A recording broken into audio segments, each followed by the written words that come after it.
South Bay family. They hand out Christmas presents to needy families and give out thousands of dollars in scholarships. For many, the Santiago family is simply known as Santa's helpers. NBC Barry's David Trujillo sat down with this year's winner of the La Familia Award. That's the Family of the Year Award. Alviso is a quiet yet vibrant community nestled in the heart of the Silicon Valley. There's not much wealth here, but there is a lot of pride. That pride and vibrancy were challenged in 1983. The levees gave way in the south end of the San Francisco Bay. Alviso was underwater. Everything is just ruined. Everything. They lost everything. It was really hard. Really, really hard. And then to see all those poor little kids. Judy Santiago and her family saw the images from their home in Sunnyvale, and they mobilized. We were asked to come out and be Santa.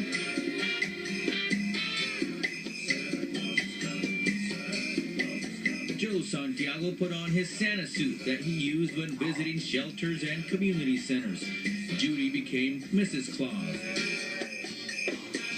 And together, they helped bring the hope back to Alviso. And to see all those poor little kids standing in line to see Santa, they had nothing.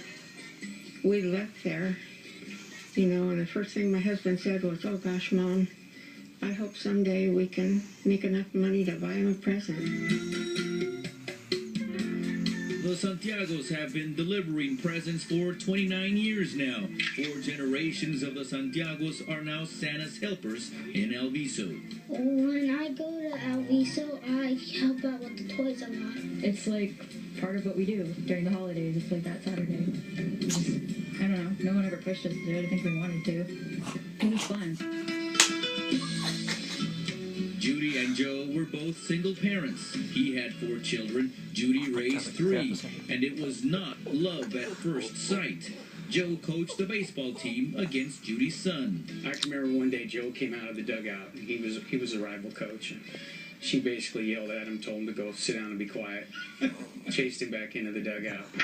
The couple later mended fences. Zeke as Mark walked you down the aisle. They married in 1975. The Wagners and the Santiagos became the Brady Bunch. Yeah, we were the Brady Bunch. At school, everybody referred to us as the Brady Bunch. But tragedy struck the family in 2003. Joe lost his battle with an infection that led to kidney failure. I was really young when he passed. Just coming here every year and seeing him dress up as Santa Claus and sit on his lap, and we get our own presents every year. I wish they had a phone up there. And I'd tell them, you know, just because you're gone, things haven't changed. The family continues its charity work, providing Christmas presents to more than 500 children in Alviso every year. And through its Santa Visits Alviso Foundation, the Santiagos began awarding college scholarships, almost $250,000 to date, all to children who still stay in touch. Makes me cry. They're all first in the family to go to college. A lot of them, their siblings now are following. And they're like my kids. They come and visit, they write me. A grandson now wears a red velvety uniform of old St. Nick for the kids in Alviso. Judy still stands by Kringle's side. No one says they arrived on a sleigh in 1983, but maybe they did. It's why the Hispanic Foundation of Silicon Valley recognizes the Santiagos as this year's La Familia, the Family of the Year. And they will be presented with that award this Saturday night at the banquet. Okay, let's get a check of our weekend forecast.